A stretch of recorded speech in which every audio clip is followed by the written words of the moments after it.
Hola, buenas tardes a todos. Muchísimas gracias, Verónica, por esta presentación. Entonces, como decía Verónica, vamos a hacer una presentación mitad-mitad junto con Pilar. Estos son dos temas muy complementarios, la comunicación y la vida afectiva y sexual en la pareja. Entonces, desde ese punto de vista decidimos hacer esta conferencia.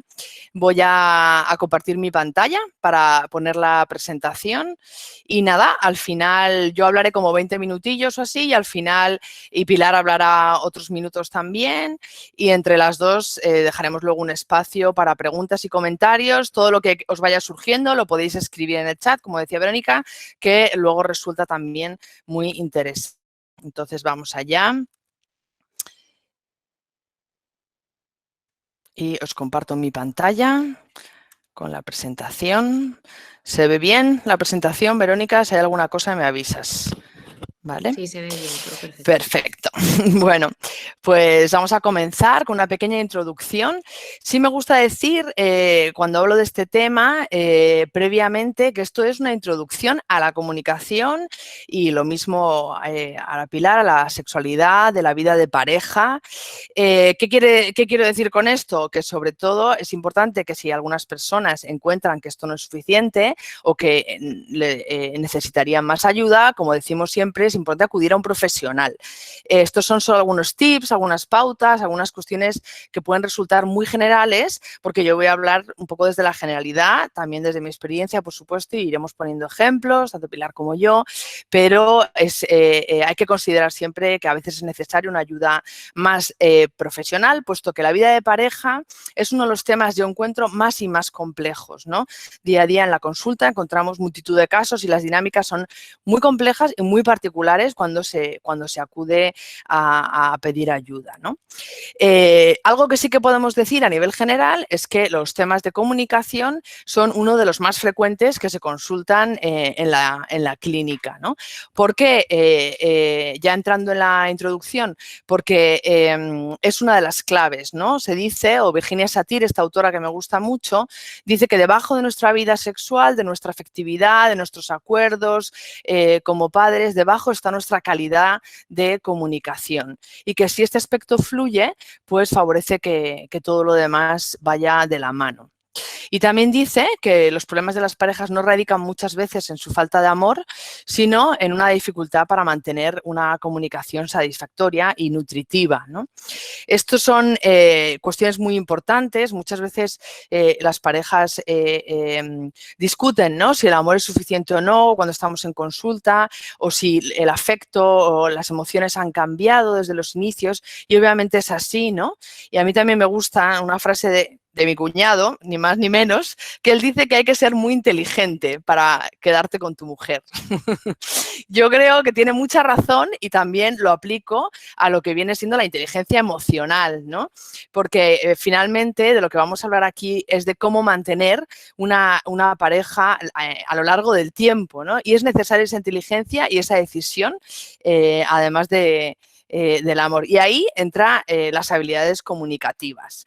A nivel introductorio, también diré que a la pareja se le ha llamado los arquitectos de la familia, porque una vez que entran, que las parejas tienen hijos, no tiene por qué ser el proyecto de todas, obviamente, pero sí es bien importante estos dos pilares, ¿no? Esta arquitectura de la casa, porque encontramos luego, si no, en las terapias familiares, en las consultas, cómo los hijos se benefician o no de un buen matrimonio. Y a veces eso cuando somos padres cuesta, ¿no? Como decir, ay, voy a dejar a mis hijos para pasar tiempo con mi pareja, pues es un tiempo que repercute en ellos. Un buen matrimonio, una buena comunicación de pareja va a generar hijos que se desarrollen de forma saludable, en el caso de que los haya. Luego, además, hay otros aspectos que considerar, como el ciclo de la pareja. La pareja, desde que se conoce y se gesta, van pasando por distintos momentos. En el caso de que haya hijos, el primero de ellos se ha considerado una de las grandes crisis a nivel de conyugalidad, puesto que ahí es cuando aparece un segundo subsistema que se llama el parental, ¿no? Cuando nos conocemos y generamos un compromiso y una decisión de ser pareja, solo está lo lo conyugal. Y claro, las estadísticas dicen que el primer hijo baja la satisfacción marital un 77%. Esto es para echarse a llorar, ¿no? Evidentemente. Las parejas que lo superan, ¿no? Porque es una gran crisis, bueno, yo diría que ya es un buen pronóstico de éxito. De hecho, la estadística de divorcio en el primer año es altísima, porque este cambio de sistema de ser 2 a ser 3 genera profundas crisis y la pareja tiene que reformularse y repensarse también con esta nueva dimensión de la parentalidad. Otro punto clave para las crisis de pareja es en la adolescencia de los hijos y en el nido vacío. Obviamente cuando hay hijos. El nido vacío y la adolescencia son momentos de mucha independencia de los hijos y entonces es un momento de quedarse cara a cara y decir, bueno, ¿quién es este señor, quién es esta señora que tengo a mi lado en el sofá? ¿No?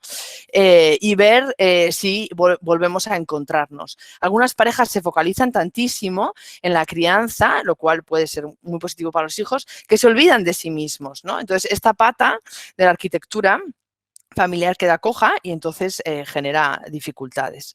En la mayoría de los fracasos de la vida de pareja se ha encontrado mucha dificultad con el tema de las expectativas de cada uno, que no han sido bien compartidas, que no han sido comunicadas. Incluso yo encuentro parejas en la clínica que ni siquiera habían hablado de si querían o no tenían tener hijos antes de comprometerse, ¿no? O incapacidad para la comunicación, que es el tema, ¿no?, en el que nos vamos a meter ahora. Entonces, dos preguntas que son claves cuando pensamos en los matrimonios exitosos, en los que continúan, digamos, muchos años, que los hacen funcionar, es cómo adaptarse a estas crisis, a los cambios que van surgiendo a lo largo de todo nuestro ciclo evolutivo y que hace que las relaciones de pareja funcionen, ¿no? Iremos hablando de esto un poquito más ahora. Entonces, algo bien importante a considerar, que parece una obviedad, es que la pareja son dos personas. Y esto a veces se nos olvida cuando estamos en pareja, ¿no? Y también se habla de que hay un tercero, que es el nosotros. En terapia de pareja el psicólogo trabaja por el nosotros. Pero sin olvidarnos que ambas personas tienen una historia, tienen unas necesidades, tienen unos ritmos, valores y sentimientos diferentes. Y estos son como dos ollas, ¿no?, que dice Virginia Satir, que se ponen en juego, se ponen en interacción. Y luego también la pareja tiene sus propias necesidades, sus propios ritmos y juntos tienen que generar también un sistema de valores nuevo, sobre todo si ha de transmitirse a los hijos, ¿no? Creo que una de las claves básicas es, en la vida de pareja es dar salida a las necesidades de uno y del otro y no siempre que imperen las de uno. Esto se encuentra mucho en la clínica, ¿no? Parejas muy, muy desequilibradas en este aspecto, aunque solo sea, por ejemplo, por haber dado prioridad a la carrera de uno, haber viajado, encontramos eso mucho, ¿no?, con los cambios de país, cuando trabajamos, por ejemplo, aquí en Bruselas, o a la historia y los sentimientos de uno de los dos y no considerar que somos dos y también cómo conjugarlo con el tercero, ¿no?, que es la vida de pareja. Entonces, entrando ya de pleno en la comunicación, hay un autor, John Gottman, que es el del que hablaré ahora en bastantes aspectos, que dice que el 69% de los conflictos de la vida de pareja son crónicos. Esto parece muy alto y parece muy mala noticia. También yo creo que ayuda a asumir, ¿no?, que las parejas discuten. Y creo que esto es una de las cosas que él dice importantísima para quitarle dramatismo, ¿no?, al asunto. Discutir, dice, no es patológico, no significa divorcio. Él dice más bien las parejas que no se hablan y no discuten, esas sí que dice son las condenadas a muerte, ¿no?, a desaparecer. La cuestión que él propone es aprender a discutir, ¿no? Entonces, él habla en sus experimentos, porque es una persona, John Gottman es un investigador muy prolífico, que generó muchos datos, muchos experimentos, hizo muchas grabaciones de parejas reconciliándose y dialogando y comunicándose, ¿no? Y él encontró lo que él llama los maestros, los másters del matrimonio, ¿no?, de la vida de pareja. Y encontró que sabían y podían dialogar de esos problemas crónicos, problemas tabú, ¿no? Estos problemas tabú son estos que las parejas dicen, es que siempre que hablamos de su madre acabamos peleados. Pues eso es un problema crónico. Generalmente suelen ser en tres aspectos: la familia de origen, los problemas económicos y la vida sexual. O sea, esto son los tres grandes temas que encontramos también en consulta bueno, que más conviene dialogar, ¿no? Hasta conseguir poder llegar a puntos de acuerdo, que esa va a ser el gran reto. Otro aspecto importante es que estas parejas aceptan mejor la reparación, aceptan estas cuestiones cuando nos peleamos, estos acercamientos uno del otro, esa mirada de vamos a hablar o esa manita que se acerca y toca un poquito la del otro, ¿no? A ver si podemos empezar a hacer las paces, ¿no? O simplemente esa persona que va y le dice a otro, hablamos, lo siento, y empieza un intento de reparación, ¿no? Y en general también en los matrimonios exitosos se ha encontrado mayor positivismo. Entonces, ahora entraré de lleno en los estilos de comunicación. Estos estilos de comunicación son nuestras formas, nuestras actitudes a la hora de comunicarnos y están muy aprendidos desde pequeños, tienen más que ver con nuestras familias de origen y nos ayudan nos definen cómo nos comunicamos y nos relacionamos. No, son pistas, nadie tiene un estilo puro, pero en los momentos más críticos, donde hay mayores problemas en la pareja, vamos a caer por esa tendencia, que no siempre es la que nos gustaría, ¿no? No siempre tiene beneficios. Aquí están todos dibujados con estos esquemas, ¿no? Con estos personajes, y ahora entraré uno a uno con ellos. El primero se ha llamado el conciliador.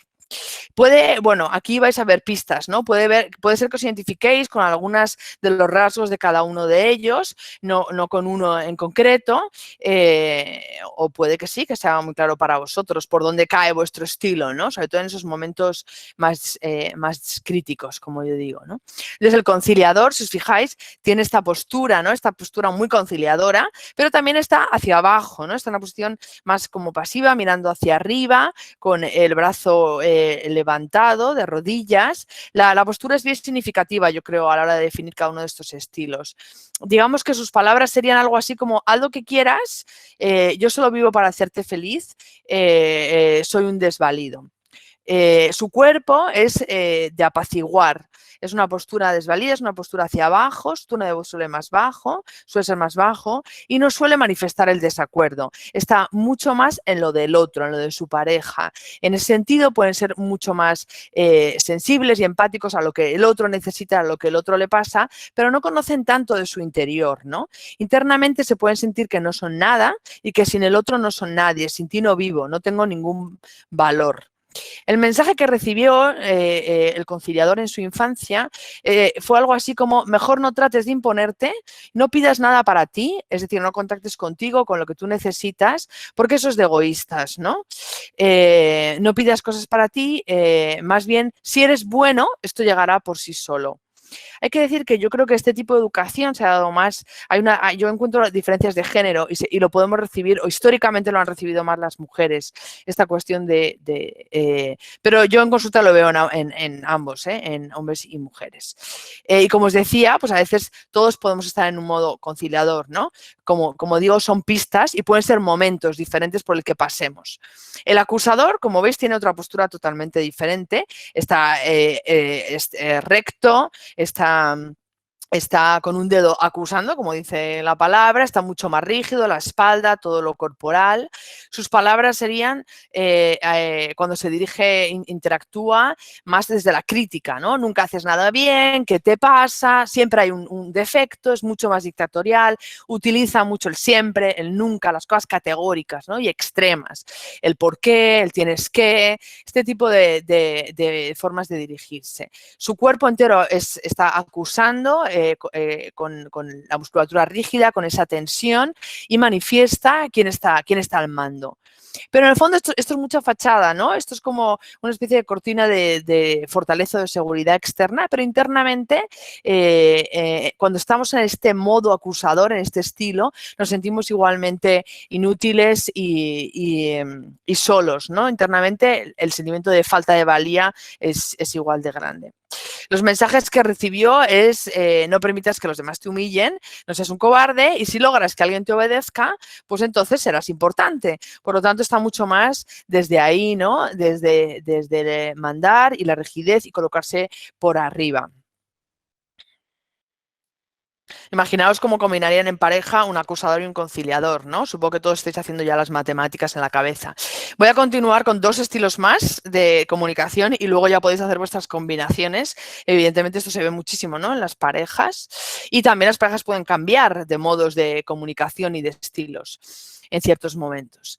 Luego está el calculador. El calculador también tiene esta postura rígida en su espalda, como veis en la fotografía, la mirada como para arriba y la barbilla, muy desconectado con su interior y a nivel emocional, los brazos cruzados, está bien cerradito, ¿no? Comunicativamente.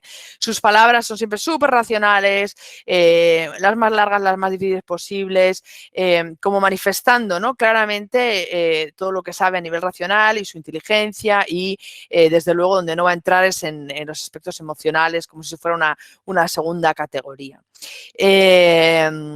Suele hablar de estadísticas en esos momentos, o se puede poner en la sociedad dice o en las cosas generales, manifestando esa serenidad, estar en control, sentirse frío, con esa contención, ¿no? Pero internamente lo que hace es estar profundamente desconectado, ¿no? De sus emociones, sus necesidades, por lo tanto le genera un sentimiento de indefensión, ¿no? Como puede pasar con los demás estilos.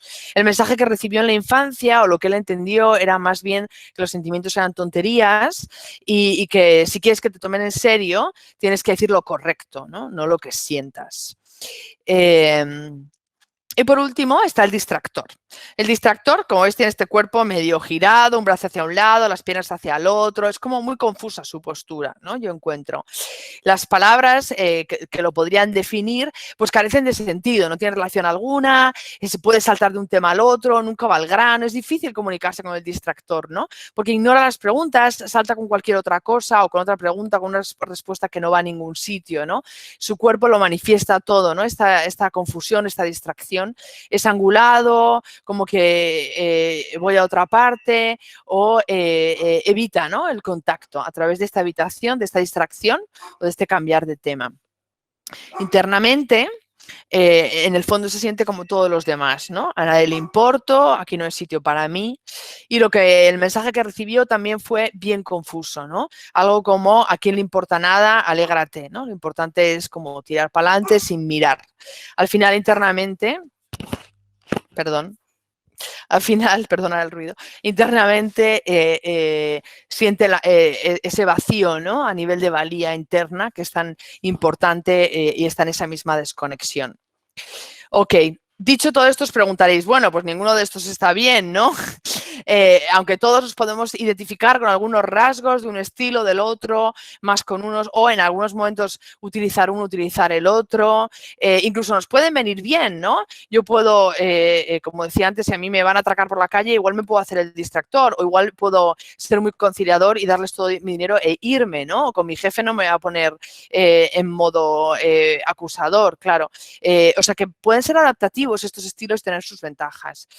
El problema es cuando solo nos relacionamos desde ahí, ¿no? Y estamos desconectados, ¿no? De nuestra valía interior y de nuestras necesidades, sobre todo de nuestra pareja, ¿no? Nuestras relaciones más íntimas y profundas. Entonces quedaría el nivelador. Este es el estilo, ¿no? El nivelador, el asertivo, que se propone más desde la psicología, ¿no? Como una propuesta más saludable, que es estar en coherencia con nosotros mismos, entre lo que decimos, lo verbal y lo no verbal, ¿no? Lo gestual y lo no verbal, que al final es el 90% de la comunicación. Como sabéis, nos quedamos más con los gestos que con las palabras, ¿no? Entonces, cuando eres nivelador, no por existir, como le pasaría, ¿no? al primer ejemplo, al conciliador. También puedes criticar sin herir y sin juzgar a la otra persona, ¿no? No como le pasa al acusador. Y también puedes hablar intelectualmente y irte a lo racional cuando sea necesario, no por estar desconectado y no sentir conmigo mismo, ¿no?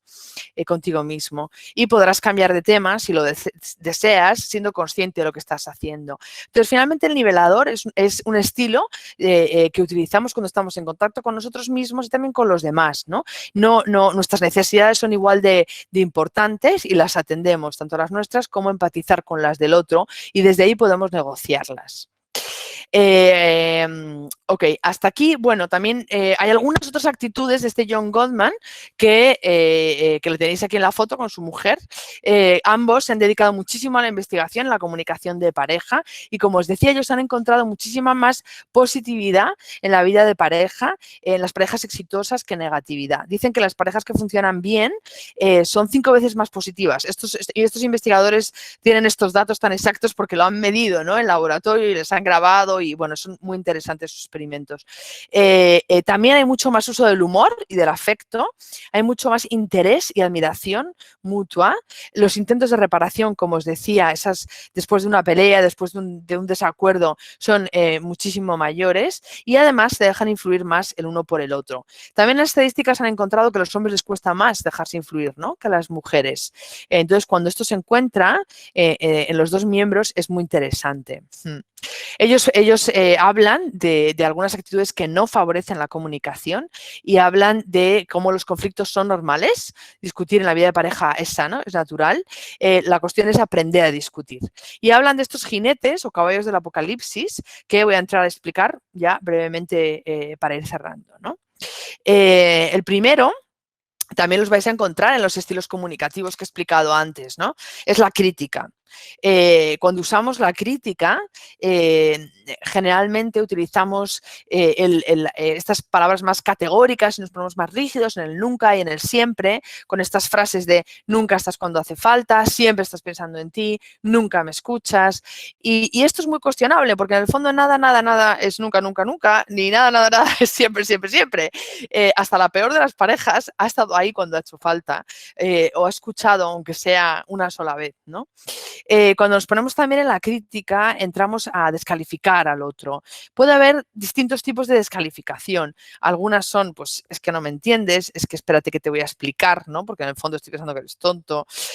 O directas, críticas, como eres egoísta, eres un bruto, un bestia, o la famosa pregunta ¿por qué?, ¿no? La pregunta ¿por qué? Genera también mucho malestar, como dime por qué nunca quieres venir con mi familia, ¿no?, como con este ejemplo, porque a veces mete al otro en una confusión que tampoco tiene una respuesta y eso lo genera mucha frustración, ¿no?, a nivel comunicacional. El antídoto que dice John Gottman es cambiar la crítica y el tú haces y el siempre y el nunca por hacer un pedido. Un pedido empezando por en primera persona, más bien. Describiendo la conducta del otro, pues cuando ha pasado esto y no sus defectos o estas calificativos, diciendo cómo me siento y qué es lo que te pediría, más bien hablando de mis necesidades hacia el otro. La actitud defensiva es otra de estas actitudes o caballos del apocalipsis que dificultan la comunicación. Entonces, es una forma de no aceptar nuestra responsabilidad, es una forma de rebotar un poco las críticas del otro, lo que dice el otro. Suele aparecer, ¿no?, cuando el otro entra en la crítica y nos sentimos atacados y desconfirmamos, ¿no?, lo que dice y sus percepciones. ¿De qué forma? Pues dando argumentos, negándolo, incluso utilizando la actitud de víctima o culpando al otro. Y una cosa que dice John Gottman que es muy importante es que es importante aceptar la responsabilidad, aceptar tu responsabilidad en cualquier discusión. Dice, hay una parte de responsabilidad en cada miembro de la pareja, por mínima y pequeña que sea. Esta.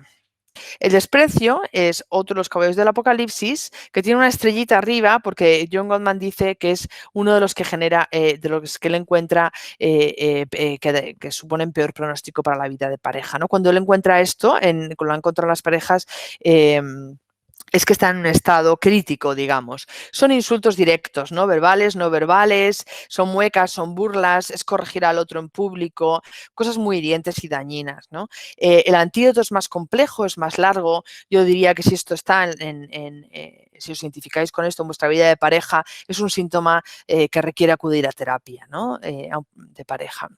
El antídoto es generar una cultura de aprecio y de admiración hacia el otro, que es bien, bien importante. Para la convivencia y para una buena pareja. Y esto lleva muchísimo más tiempo. Y por último, el amurallamiento. El amurallamiento es una descarga fuerte, ¿no? De cortisol, de estrés, aumenta el ritmo cardíaco, no se puede dialogar, es como una explosión. Muchas personas se sienten amuralladas o inundadas emocionalmente y ahí suprimen el contacto visual cuando están en plena pelea, sus pensamientos, su diálogo interno va muy deprisa, con frases muy negativas, no me puedo creer lo que me está diciendo, otra vez estamos aquí, esto no puede ser, y se activan muchísimo, ¿no? Emocionalmente. La actitud es desconectarse, ¿no? Es una evasión, me desconecto y me inundo, ¿no? De estrés y muchas veces es necesario como amurallarse, mirar a lo lejos y salir de la conversación. Esto genera una escalada en la discusión, enfurece al otro, a veces uno persigue al otro hasta, ¿no? de forma hasta físicamente por toda la casa, buscando, ¿no? Porque cuando el otro se amuralla, a veces la otra parte de la pareja busca, ¿no? Encontrar una respuesta y en el amurallamiento no se puede hablar, ¿no? Bajo esta inundación. El antídoto es respirar, calmarse, incluso tomarse el pulso, dicen John Gottman, y tomar las pulsaciones, pero cuando estamos amurallados estamos ya a más de... dice que hay que estar por debajo de 40 pulsaciones por minuto, entonces dice que estamos muchísimo más allá y ahí se ha comprobado que por todas estas señales físicas que comentaba que no se puede pensar de una manera racional ni mucho menos hablar tranquilo y comunicarse emocionalmente con la pareja, ¿no? Y eso es lo que genera esa desconexión y no favorece, claro, la comunicación. Por lo tanto, es necesario autocalmarse, respirar, tomar expulsaciones, dar una vuelta a la manzana y volver. Algunas personas que se amurallan, una vez que respiran y se calman, dicen, ¿cómo he dicho estas palabras? O se arrepienten, pero nunca vuelven a retomar el diálogo y esto tampoco sería recomendable, ¿no? A veces la persona que se amuralla en el otro lado tiene una pareja que está muy en la crítica o en la acusación y entonces eso genera más amurallamiento, ¿no? Cuando nos amurallamos tampoco tomamos nuestra responsabilidad y entonces esto pues genera mucho conflicto en el otro. Y es un ciclo, ¿no? Sin fin. Aquí habría los jinetes que he explicado, estas actitudes negativas y sus antídotos.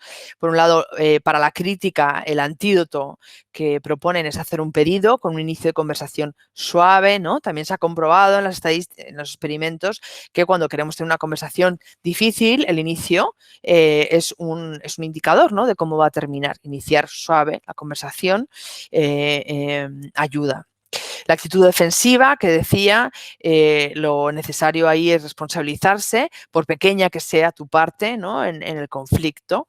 Y ante el desprecio, generar esta cultura que os decía de aprecio por el otro, admiración, que es algo mucho más largo, es el jinete, ¿no? El caballo del apocalipsis más grave. Y ante la actitud de amurallamiento o evasiva, pues autocalmarse. Ok. Y bueno, por último, esto lo puedo explicar después igual en el turno de preguntas porque no me quiero extender más. John Gottman propone esta casa de las relaciones sólidas que tiene, como veis, dos columnas, que es que él dice que una relación sólida de pareja se basa en la confianza y en el compromiso. Son dos temas para otras dos conferencias, evidentemente, y una serie de pisos, ¿no? Muy brevemente, para dejar paso también a Pilar, explicaré que abajo, el primer piso, es estos mapas de amor que él llama, que es conocerse y admirarse profundamente el uno al otro. Esto dice que es un ingrediente clave. Después están los sistemas de cariño y de respeto y de conocer y de admirar al otro, como decía, y esta cuenta bancaria emocional, este sentirme que tenemos una cuenta llena, que esto se va generando a lo largo del tiempo y de la relación, ¿no? Cada vez que mi pareja ha estado ahí para mí, me ha cuidado, ha apostado por mí, me ha hecho un favor o me ha consolado y ha estado cerca mío, llena, ¿no? He hecho una monedita en nuestra cuenta bancaria. Y cada vez que yo le he estado ahí para él, lo mismo, ¿no? Se llena esa cuenta bancaria y es importante tenerla bien llena para los momentos críticos, ¿no? Y mirar atrás y recordar y sobre todo es importante que esta cuenta esté balanceada, esté bien equilibrada. La perspectiva positiva y luego la regulación de conflictos, que ahí es donde más he estado hablando, donde vendrían todos estos jinetes del apocalipsis y lo contrario, ¿no? El saber hablar, las reparaciones, los acuerdos, todos estos antídotos que favorecen la buena comunicación. Y los dos últimos pisos, que luego podemos también, todo esto lo puedo volver a explicar más extensamente al final, dos puntos muy importantes, que es hacer realidad los sueños del otro, esto que os decía al principio, de pensar también en las necesidades del otro y las cosas que soñó, ¿no? Para él o para ella, incluso antes de que yo existiera o de que existiera la pareja, y crear un significado compartido, ¿no? Un proyecto común. Este significado para algunas parejas es tener familia, pero para otras son otro tipo de proyectos o de significados donde sintamos, ¿no? Que nos proyectamos más allá de nosotros mismos. Esto también es el techo, ¿no? De la casita es algo también muy importante que solidifica, ¿no? La relación de pareja. Okay. Esto ya si acaso lo explico después, son preguntas que uno se puede hacer para saber si esto, ¿no? Si estos pisos son los tengo en mi vida de pareja, sobre todo hoy me he querido detener, ¿no? en el piso de la comunicación, que era el tema de la charla. Y por último, os dejo aquí estos libros que también podemos volver a ellos. Si alguien quiere leer algo sobre la vida de pareja y la comunicación, todos estos libros pueden ser para cualquier persona, tanto para profesionales, unos son más específicos para psicólogos, otros son para todo el mundo y son amenos y positivos y ayudan, ¿no? a reflexionar y a pensar un poco sobre la vida de pareja de cada uno. Y ya está, con esto dejo de compartir y termino mi presentación para dejar a Pilar. Siento que me he extendido muchísimo. No, es perfecto. Aquí estoy. Muchas gracias, Iciar. Me ha encantado la presentación que has hecho. Estoy muy contenta de estar aquí porque después de esta charla la habíamos pensado hace un año, cuando Iciar me la propuso.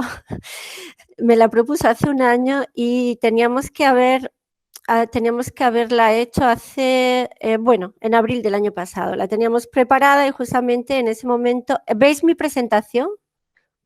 Es que, espérate. Todavía no, Pilar. Te vemos a ti. Perdona. A ver. Gracias. Voy a ver. Vale. Ahí está. Ya vemos tu pantalla. Vale.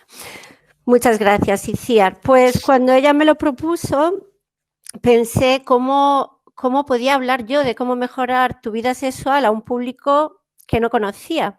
Normalmente en la consulta la gente viene con un problema muy concreto que hay que tratar. ¿Y cómo podía yo tratar ese tema sin decir banalidades absolutas en 20 minutos? Y me gustó el desafío. Y entonces pensé que era lo que traía la gente normalmente a la consulta, pero no solo, también los consejos que te piden los amigos o lo que uno descubre en la sociedad observándola. Y entonces pensé que iba a cuestionar algunos mitos. El primer mito que me gustaría cuestionar es el mito de la normalidad. Nunca ha estado tan valorada la normalidad como ahora, en ese momento de pandemia. El otro día había un vídeo viral de Dolly Parton donde invitaba a todo el mundo a que se vacunara y decía: queremos volver a la normalidad, sea lo que sea. Y ese tono irónico me gustó muchísimo porque realmente ese sea lo que sea es lo que pertenece a la normalidad. Es decir, la normalidad tiene muchísimos factores. Uno es el del tiempo, por supuesto he cogido dos absolutas caricaturas, pero me parecían muy simétricas, me parecía que explicaban muy bien cómo esa normalidad podía cambiar de un momento a otro. Hay otro factor que es el del espacio, y aquí he tomado como ejemplo las dos islas que están a las antípodas del mundo. Una está en el norte de Irlanda y la otra está en las Islas Maoríes. En la primera, la sexualidad está tratada desde la ignorancia y desde la prohibición, y en la segunda se pone al centro de la cultura el orgasmo femenino. Son las dos islas más tratadas por cualquier antropólogo que se ocupe de sexualidad. Y si nos alejamos todavía aún más del planeta, nos alejamos un poco y nos vemos simplemente como lo que somos, como una especie animal, podemos ver cuántas cuántas diferencias hay. Por ejemplo, aquí siempre de manera muy caricaturizada he escogido a la amante religiosa porque ella no solo necesita a su pareja, sino que necesita comérsela después de haber procreado, porque si no, no tendría energía para subsistir y que subsistiera su especie. Otra pregunta que yo me hago siempre es si lo normal es bueno. Hay rachas en las consultas y últimamente he tenido una racha en la que la gente me decía que se masturbaba para dormir y me preguntaban si estaba mal. Y yo les decía que mi abuela se tomaba 4 Valiums cada noche y estaba considerado totalmente normal. Y que yo hubiera preferido que tal vez ella se masturbara. Pero claro, si ella entonces se hubiera masturbado, probablemente, si se lo hubiera comentado a su médico, la hubieran metido directamente en el manicomio. En realidad, la normalidad es algo que se construye en pareja y que evoluciona. ¿Cómo evoluciona esa normalidad? Vamos a ir equilibrando nuestros tiempos, juntos y separados, nuestros espacios, y algo que ya ha comentado Itziar y que para mí es el punto más importante, es decidiendo qué es negociable y qué no lo es.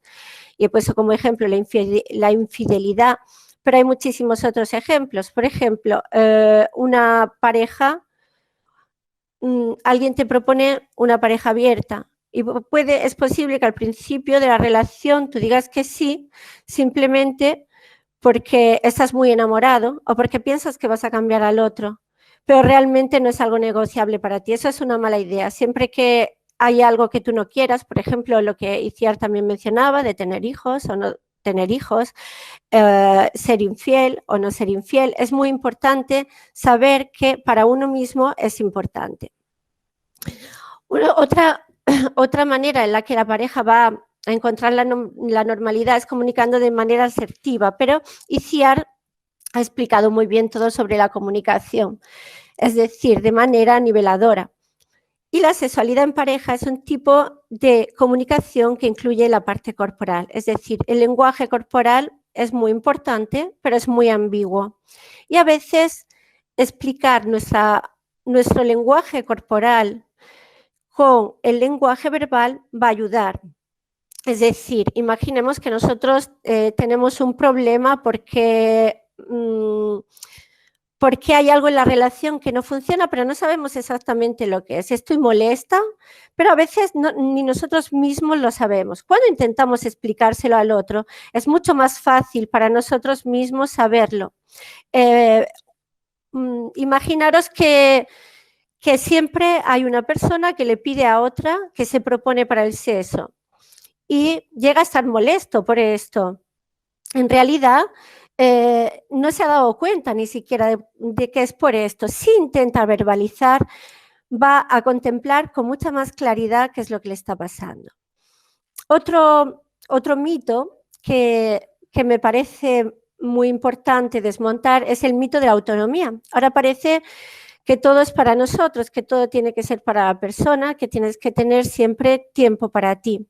Me gustó muchísimo una entrevista que le hicieron a un actor español, a lo mejor alguien lo recuerda porque era uno de los protagonistas de Aquí no hay quien viva, era el famoso Juan Cuesta, en el que una periodista le preguntaba ¿cuándo tienes tiempo para ti? Porque él tenía muchísimos proyectos de teatro, de cine y de series de televisión. Y él decía, es que todo es tiempo para mí. Bueno, pues yo digo un poco lo mismo para la pareja. Es cierto que hay que buscar momentos fuera de la pareja, es cierto que hay que tener un jardín privado, pero hay que cuidar la pareja. Como ha dicho Itziar, la pareja es un sistema donde 1 más 1 es igual a 3. Existimos tú, yo y lo que ella decía, nosotros. Es decir, esta pareja a veces nos trasciende a nosotros dos y es mucho más grande y mucho más importante. Un problema sexual a veces es simplemente un signo emergente que tiene una función. Normalmente cuando la pareja viene yo con un problema o uno de los dos viene, yo le pregunto, ¿qué función pensáis que tiene este problema en vuestra pareja? Muchas veces, desgraciadamente, la persona viene sola. Entonces es mucho más difícil equilibrar porque Imaginaos que viene alguien diciéndote que está muy desinteresado en el sexo. Entonces, cuando después de hablar, de reflexionar sobre su sexualidad, empieza a abrirse a la sexualidad, de repente viene a la consulta su pareja acompañándolo un día muy enfadada porque todo ha cambiado. Entonces es mucho más fácil, es mucho más sencillo cuando hay un problema sexual en pareja tratarlo con la pareja y no con una de las dos personas. El siguiente mito que quiero desmontar es el mito de la espontaneidad. Parece que el sexo tiene que ser algo espontáneo. Muchos de los problemas de las parejas es que ha cambiado desde que empezó. Imaginaos que uno lleva 20 años en pareja y te dicen, al principio todo era maravilloso, teníamos muchas ganas el uno del otro y ahora eso ha acabado totalmente. Practicamos el sexo en los cumpleaños porque ya sabemos que tenemos que hacerlo. Pero además nos imaginamos que es normal y que esto pasa a todo el mundo. Bueno, en realidad yo lo que hago es una reflexión sobre el principio de la pareja, porque el principio de la pareja no era tan espontáneo. Nosotros estábamos dispuestos a albergar al otro, nosotros le estábamos dando al otro una versión maravillosa de nosotros mismos, la mejor posible. Nos perfumábamos, estábamos guapos, estábamos siempre intentando ser algo que le pudiera gustar al otro y que pudiera acoger al otro. Con los años esto se va degradando. No quiero decir que siempre tengamos que ofrecer nuestra mejor versión porque estaríamos todos demasiado cansados, pero sí que es cierto que dejar un espacio, dejar un momento para gustarle al otro, ha sido muy difícil durante la pandemia, yo lo sé, donde todo el mundo está trabajando en el mismo espacio, realmente proponerse de esta manera al otro. En realidad, no es que ya no sea espontáneo, es que no le estamos dedicando el mismo tiempo, no le estamos dedicando la misma energía y le estamos dando preferencia a todo lo demás. Le damos preferencia a lo que es urgente más que a lo que es importante. Y el último mito que quiero cuestionar es el mito de la eficacia. Por ejemplo, la idea de una masculinidad en la que el hombre ha de estar siempre preparado. Una de las grandes cosas que hay que cambiar es el acceso a la emoción de los hombres. Parece que hay un feminismo emergente donde se va tratando esta idea, pero se va tratando con pasos de plomo, muy poquito. Y yo creo que es el centro de todo. Cuando el hombre se descubre su propia vulnerabilidad, está muy asustado porque le han enseñado a ser fuerte, le han enseñado a no ser vulnerable y le han enseñado a identificarse mucho con su sexo y sobre todo con su sexo en erección. Otra cuestión de la eficacia es que es eficaz durante la juventud. Y os aseguro que la mayoría de los problemas lo tienen, como es normal, los jóvenes, porque están aprendiendo la sexualidad. En cambio, la gente mayor que llega a la consulta viene con una vida sexual normalmente muy rica y con problemas muy pequeños. Otra cuestión es que el buen sexo incluye la penetración, lo cual genera muchísima ansiedad en muchísimos hombres y en muchísimas mujeres. El buen sexo no tiene por qué incluir la penetración. El buen sexo incluye tener orgasmos. A veces sí y a veces no. Y si uno no lo consigue, no tiene por qué estar frustrado. Hay que practicar sexo una serie de veces. Bueno, antes hemos hablado de normalidad. Depende siempre de la normalidad de la pareja. Pero en sí, tener sexo o practicar sexo una vez al mes si está bien para los dos o 5 veces al día si está bien para los dos, si uno tiene tiempo, no es ni bueno ni malo, depende todo de lo que la pareja quiera. Contra esta eficacia que se impone, yo propongo un método que es el de la presencia. La presencia es la idea principal de algo de lo que habréis oído todos hablar que es mindfulness, donde Jon Kabat-Zinn es el padre y prácticamente trae a Occidente la meditación oriental y lo que él propone es que entre el estímulo y la respuesta, esté en nuestra presencia, siempre, no solo para la sexualidad, en cualquier momento de la vida. Por ejemplo, imaginemos que a mí me molestan muchísimo los ruidos y no me doy cuenta, estoy molesta y no me doy cuenta hasta que no ha acabado el ruido. Si yo estoy presente, puedo decidir qué es lo que me molesta, puedo darme cuenta de qué es lo que me molesta y poner una solución y como consecuencia darle una respuesta diferente. Mindfulness a la sexualidad lo lleva, no sé qué pasa, Lori Broto. Lori Broto es una psicóloga canadiense que se ha dedicado, bueno, aparte de hacer muchísimas publicaciones científicas, ella también ha conseguido hacer muchísima terapia con parejas y utilizando el mindfulness. Lo que pretende el mindfulness, aquí tenéis un esquema con la zona de confort, la zona de exploración, que es la verde, y la zona del miedo. Lo que pretende la presencia es aumentar la zona de la exploración. La zona de confort, de la que también se oye hablar muchísimo últimamente, es una zona en la que nos sentimos muy seguros y es absolutamente necesaria, pero puede ser más aburrida. En cambio, la zona de exploración es donde nos sentimos realmente vivos. Y la zona de pánico es también necesaria, pero también es mejor que sea más pequeña. ¿Por qué es necesaria? Porque el miedo nos hace prevenir de los peligros. Entonces, traduciéndolo al sexo, la zona de confort sería, por ejemplo, las 4 posiciones que haces siempre, cada vez que practicas el sexo y que sabes que van a funcionar. La zona de exploración sería aquella zona donde tú te notas activo, excitado, donde vas a descubrir algo nuevo de tu pareja. Hay una sexóloga que además es belga, se llama Esther Perel, pero vive en Estados Unidos, que dice, la otra persona es universo y muchas veces nos pasamos años y años paseando por el mismo barrio. Y lo que propone esta zona de exploración es salir de este barrio e ir a buscar cosas nuevas. En realidad, es ese tipo de mindfulness aplicado a la sexualidad lo habían encontrado hacía muchísimos años ya William Master y Virginia Johnson en los años 50 del siglo pasado en su clínica de San Luis. Lo que hacían era traer las parejas y reeducarlos a la sexualidad, pero ni siquiera era una idea suya. Ellos habían recogido una idea que estaba presente en el Kama Sutra y que se utilizaba en India cuando se combinaban los matrimonios. Siendo los matrimonios concertados, era muy difícil el acceso al deseo por parte de los prometidos. Y lo que ellos proponían era que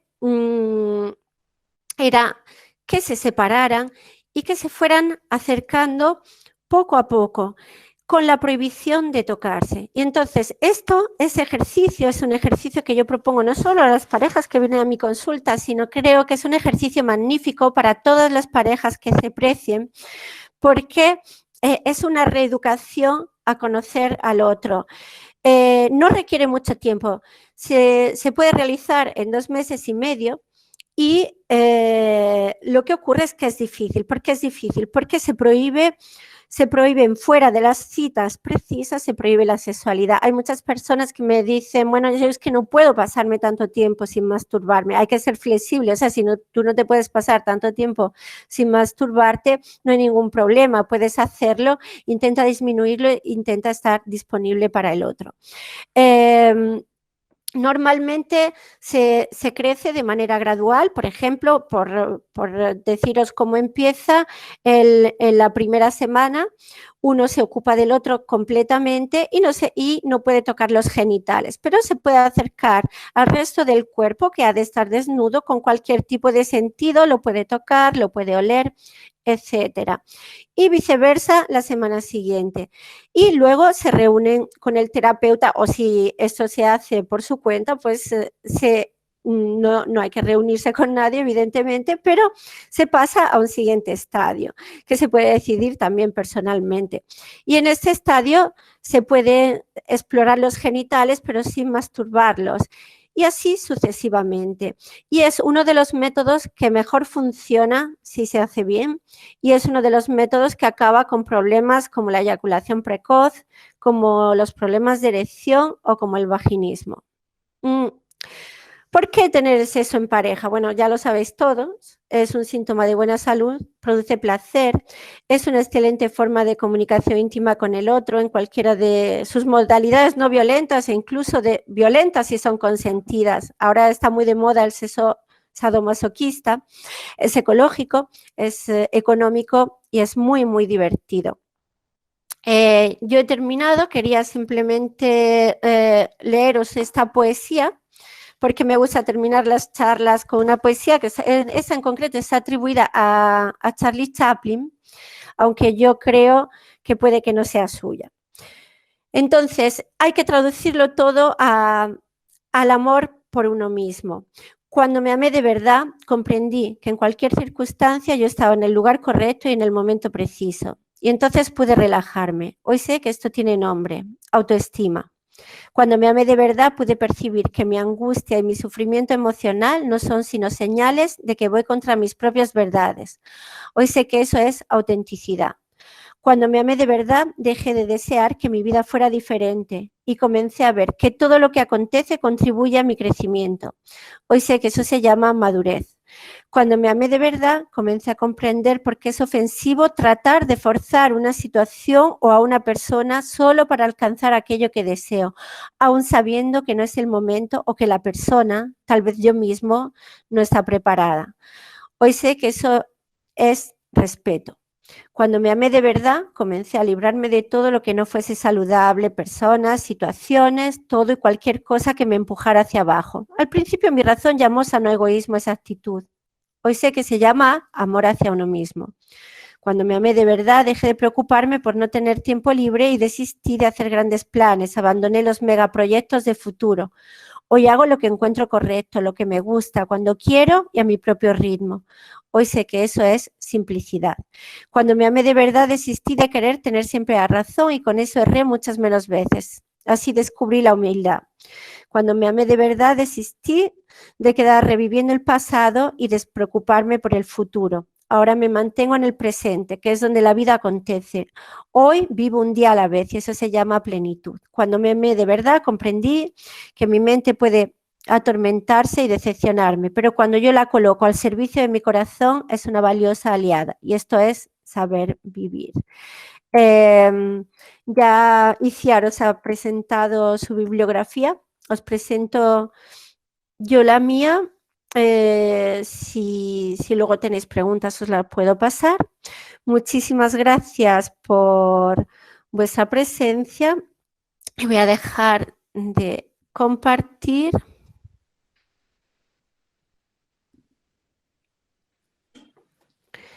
Y vamos a dejar pasos a, no sé si hay algún comentario o alguna pregunta o alguien que quiera decir algo. Bien, podéis utilizar la opción de levantar la mano o escribir directamente en el chat vuestros comentarios, preguntas.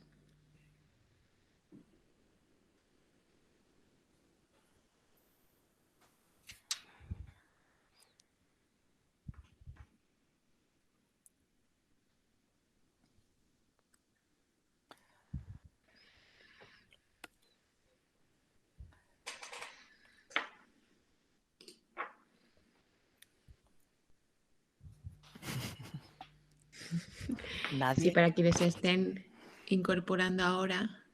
Muy interesante, dice, gracias a las dos. Gracias.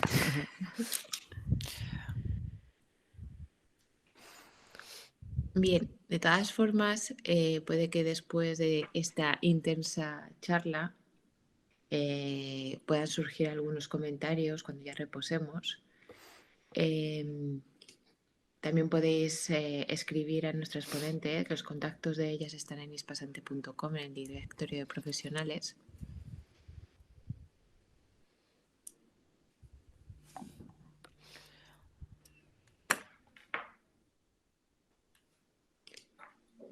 Sí, para la gente que se está uniendo ahora mismo, estamos en Arantxa Ruiz, muy interesante. Muchas gracias, Arantxa. Hola, ¿qué tal? Soy Arantxa, que estoy aquí escuchando.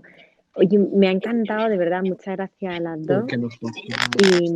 Y quería comentar, Iciar, una pregunta. A mí me sonaba que este autor del que has hablado tenía hasta una consulta que decía que si le mandabas un vídeo de la pareja de 5 minutos, te predecía con no sé cuánto % que si la pareja iba a ir bien o no, ¿verdad? Que esto era un poco Sí, así. John Gottman hace ese No, experimento y es una de las primeras cosas que les pide a las parejas cuando empieza a grabarlas para sus estadísticas y para sus experimentos y cuando empieza a investigar el tema de las actitudes comunicacionales. Entonces él dice, él le pide a la pareja en 5 minutos que discutan delante suyo, como si él no estuviera, dice, ¿no? Entonces, claro, él fue muy, muy sonado, o sea, es muy mediático, tiene muchísimos vídeos y él en esos 5 minutos observa estos caballos, estos jinetes del apocalipsis, de la comunicación, ¿no? Y claro, como tiene la estadística de cuáles son los peores predictores, porque tienen las personas que tiene los datos, ¿no? Evidentemente, de las que luego han ido a mal o las que han ido a bien o se han mantenido toda la vida. Entonces, podía predecirlo. Si salía el desprecio en los 5 minutos, que suele salir cuando está instalado, claro, pues ya para él este era un gran predictor. Y luego pues tendría también sus datos de lo demás, sí. Esto fue una de las cosas más sonadas, yo creo, de él, ¿no? Todavía, o sea, se puede encontrar muchísimo, él tiene muchísimas cosas publicadas y vídeos en YouTube y de todo, tiene mucha información gratuita. El laboratorio del amor se llamaba, ¿no? Iciar, creo recordar. Yo creo que sí, algo así era, no sé. Sí. Sí. Pilar, me ha encantado. Ay, perdón, me ha interrumpido. No. Adelante. ¿Qué más? No, que quería decirle a Pilar que me ha encantado esto del Kama Sutra y de la técnica para ir acercando parejas, a que estén bien incluidos y la verdad agradecerte todos los tips y que hayas roto tantos tabús. Gracias. A ti. Yo si nadie pregunta, le voy a preguntar a Pilar, porque algo que encontramos en consulta que creo que es difícil es qué pasa con el tema de la libido, se ve tan afectado por cualquier tipo de sintomatología, ¿no? Cuando la persona no tiene por qué estar deprimida, pero tiene algunos síntomas de depresión, o cuando la persona está un poco más baja, cuando la persona tiene ansiedad y tú les ves en pareja, o te viene individualmente. Yo siempre pregunto por cómo va tu vida sexual, cómo va tu líbido y la respuesta siempre es la misma. Esto es una de las primeras cosas que se ve afectada, ¿no? Evidentemente, claro, tener una buena vida sexual, tener la libido, tener el deseo activo, es un síntoma de salud, ¿no? La gente enseguida también esto es algo que te comenta como preocupante. Yo no sé, yo no sé eso, si tienes algún comentario de si a veces tienes parejas que uno de los dos está en algún tipo de tratamiento o tiene otras cosillas y cómo lo manejas, porque también pienso en el posparto, ¿no? Muchas mujeres que vienen con el posparto, porque hay factores orgánicos, ¿no? Pensaba yo en esta cuestión del deseo, que también afectan y muchas personas lo toman como soy yo el problema, es que como estoy depre o soy yo que como he dado a luz, especialmente las mujeres, como si fuera algo voluntario, ¿no? Y creo que hay mucha desinformación y también creo que saber cómo son las cosas y relaja, ¿no? Y igual puede permitir a la persona como por ahí mejorar. No sé cómo lo ves eso. Mira, para empezar, cuando hay depresión muchas veces hay tratamiento y cuando hay tratamiento normalmente afectan muchísimo la libido. Sí. Los tratamientos contra la depresión, eso es fatal. Entonces, y cuando no hay tratamiento, normalmente el sexo es la punta del iceberg. El otro día había un artículo en El País que desgraciadamente no me acuerdo ahora mismo, pero os puedo enviar luego, que decía... el amor se acaba mucho antes que el sexo, pero es mucho más difícil de esconder. Entonces, realmente es una frase tremenda, a mí me parece tremendo, pero hay algo de verdad en ello, no siempre, porque si no yo no podría hacer nada por las parejas, pero es cierto que el sexo tiene mucho detrás. Pero también es que es diferente la depresión del posparto, aunque pueda haber una depresión posparto. Pero cuando te refieres a lo de a las parejas que acaban de tener un hijo y dice, seré yo el problema, etcétera. Bueno, yo he tenido casos realmente donde las mujeres se sentían que no podían. Y digo, pero ¿cuánto tiene el niño? Y me dice, tiene 2 semanas. Digo, pero ¿cómo vas a poder? O sea, es como, yo no podía ni ducharme con esa. Y entonces la gente estaba muy tranquila porque lo que yo decía de la normalidad antes, no sabemos lo que es la normalidad del otro. Entonces es decir, bueno, es que mi marido habla con los otros hombres y los otros hombres le dicen que sus mujeres enseguida. Entonces, bueno, por supuesto, sobre todo cuando hay algo que es como siempre, para la conservación de la especie, que es el dar leche a tu hijo, hace que se produzca la prolactina. Bueno, se desarrollan toda una serie de hormonas que sirven para que estés con la cría, no para que estés con la persona que te ha ayudado a hacer a la cría. Entonces, esto es completamente físico, por eso le tenemos que ayudar. Afortunadamente, nosotros no somos solo animales, si no, haríamos solo eso para procrear, pero podemos hacerlo estando deprimidos y lo podemos hacer teniendo hijos, aunque no queramos más. Pero hay que ayudarle mucho, es lo que yo decía de la espontaneidad, ayudarle un poquito a la espontaneidad.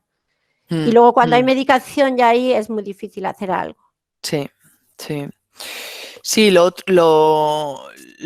otro que me plantean algunas personas en consulta es cuándo acudir a un sexólogo, ¿no? O si primero hay que ir al médico general, si tengo que descargar cuando, ¿no? Tengo algo orgánico o... A ver, yo creo que que eso depende mucho. Es que yo creo que si todo el mundo hablara del sexo, el sexólogo no haría falta.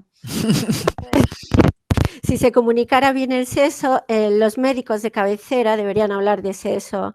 Ya lo diré en la próxima charla que tengamos en septiembre, hablaré precisamente del síntoma centinela. Ajá. Es decir, depende mucho si, por ejemplo, si tú tienes un problema de erección, pero sigues teniendo erecciones nocturnas, evidentemente tu físico no está sufriendo, es algo normalmente, no siempre, no siempre, hay que tener mucho cuidado con eso, puede ser de origen psicológico, pero normalmente no es de origen físico. Por ejemplo, también el vaginismo, la dispareunia, normalmente no tiene nada de físico, sino es normalmente psicológico. Pero yo cuando tengo dudas siempre mando primero al médico y una visita al urólogo, una visita al médico de cabecera nunca está mal. Aparte, yo no puedo recetar medicinas, con lo cual yo necesito tirar mucho de médico de cabecera. Sí. Y por supuesto yo, bueno, ya lo sabéis vosotras, yo derivo siempre cuando hay una cosa. A mí hay pacientes que me dicen, pero tratas la emoción. Digo, ¿cómo no voy a tratar la emoción? Si estoy tratando el sexo, por supuesto que trato la emoción, pero cuando yo veo que es algo muy complicado, siempre lo derivo a vosotras. O sea, no. Los psicólogos. Y bueno, estoy aquí yo haciendo todas mis preguntas. La otra pregunta que te iba a hacer sobre, que también me la encuentro, es somatizaciones, incluso a nivel de piel, incluso a nivel de enfermedades, ¿cómo decir? Infecciones, enfermedades de transmisión, lo que sea, que no sé si tú eso te lo encuentras, cuando hay problemas de pareja, problemas de comunicación, problemas de pareja, sexualidad, uno de los dos hace una somatización que tiene una respuesta en sus genitales y entonces se corta la sexualidad, ¿no? Sí, por supuesto, sí. Y ahí hay que preguntarse qué función tiene. Okay. Es muy importante esto. Como siempre, qué función tiene y lo de la presencia, mindfulness. El primer estudio que se hace científico de mindfulness es precisamente sobre la psoriasis, que la Ah. acaba con ella, porque es algo totalmente que viene de dentro hacia afuera, sí. No sé si O sea, estoy que sí que ves. contestando. Sí, Sí. o sea, mi pregunta, o sea, tú ves que hay una relación y que eso puede tener un componente, ¿no? Una función psicológica en la vida de pareja o Sí, sexual sí, sí, o por supuesto. afectiva. Tenemos una mano levantada Sí, por ahí. Mariana, adelante, por favor. Hola, buenas noches. Buenas noches. Mi nombre es Mariana. Acá estamos Hola. hablando con mi marido, muy interesados, la verdad. Muy lindas las dos charlas, debo decir, aparte de graciosas, Gracias. muy interesantes. Pero mi pregunta es, cuando una persona tiene un evento traumático relacionado con lo sexual y después quiere conectar con su pareja, ¿qué tips me podrían dar ambas para conectar en ese momento que la cabeza, o sea, tipo una mindfulness, que la cabeza no se me vaya a ese evento traumático, que me cuesta muchísimo volver al momento? A ver, ¿quieres contestar tú o contesto yo? No, empieza Pilar, yo complemento. A ver, efectivamente no he hablado de los pensamientos vagabundos, que es uno de los principales problemas que tenemos en el sexo, porque me los he saltado así, porque iba muy corriendo, lo siento. Entonces, muchas gracias por recordármelo.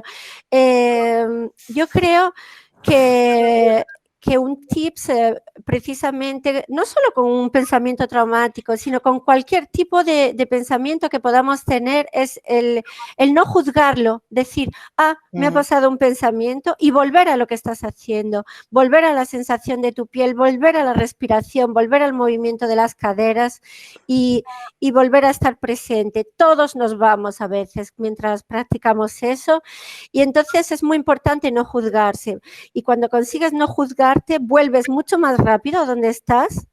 Y cuando vuelves mucho más rápido a donde estás, es maravilloso. Entonces, no sé si... Y luego los eventos traumáticos, claro, depende de lo traumáticos que se van tratados de un cierto modo. No, Claro. a veces los podemos afrontar solos y a veces no. Yo ahí sí que te... a lo mejor a una de mis compañeras alguien que tenga MDR, por ejemplo. Sí, estoy haciendo MDR, gracias a Dios, con Isia. Pero bueno. Sí. Bendito MDR. Pues yo nada que añadir. Yo creo que es verdad que la herramienta del mindfulness, un poco, ¿no? Lo que está explicando Pilar, de tratar de volver, creo que puede ser una buena herramienta, sí. Y por supuesto tratar el hecho, ¿no? Que en eso estamos. Eso estamos. Muchísimas gracias. Gracias, Mariana. Gracias. ¿Tenemos algún comentario en el chat? Vale. Bueno, Arantxa, muy interesante, Susana, Gemma, Mariana, muchas gracias, Gemma, me ha encantado. Pilar, ¿podrías pasarnos la bibliografía? Bueno, recordamos puedes que... ponerla. Sí, de todas formas recordamos que la charla está grabada y que la colgaremos en la página web de Ispasante entre el lunes, el martes, miércoles como muy tarde estará colgada en la página y ahí, por supuesto, está toda la grabación con las diapositivas incluidas en las que aparece también la bibliografía. Paula, lamentablemente me tengo que ir, me ha encantado la charla, creo que se han tratado temas muy importantes y me ha gustado en especial el ejemplo de la abuela y la masturbación, creo que es un ejemplo muy claro de la diferencia entre lo que puede ser sano pero censurable y lo que no es tan sano pero no se censura porque está socialmente aceptado. Así, el Valium está muy socialmente aceptado. Muchas gracias. Gracias por todo, Arantxa. Vale. Elisa, muchas gracias a las dos. Ha sido interesantísimo. Un placer escucharos, desde luego. Un auténtico placer. Muchas gracias a todos. Sí, muchas gracias. Yo creo que lo dejamos aquí, ¿no? Si no hay más preguntas, yo creo que con esto terminamos. Voy a introduciros la próxima charla, que será el 9 de abril. Es titulada La preservación de la fertilidad, impartida impartida por nuestra ginecóloga, una de las ginecólogas que está en Ispasantén, la doctora Clara Infante, que es ginecóloga y obstetra, y será el 9 de abril a las 7 de la tarde. También pondremos unos días antes el link en la página web y lo haremos circular por las redes sociales. Estará abierto el link para que todo el que quiera se pueda conectar como hemos hecho hoy. Muchísimas gracias a todos por vuestra participación y vuestro interés, y enhorabuena a las dos ponentes.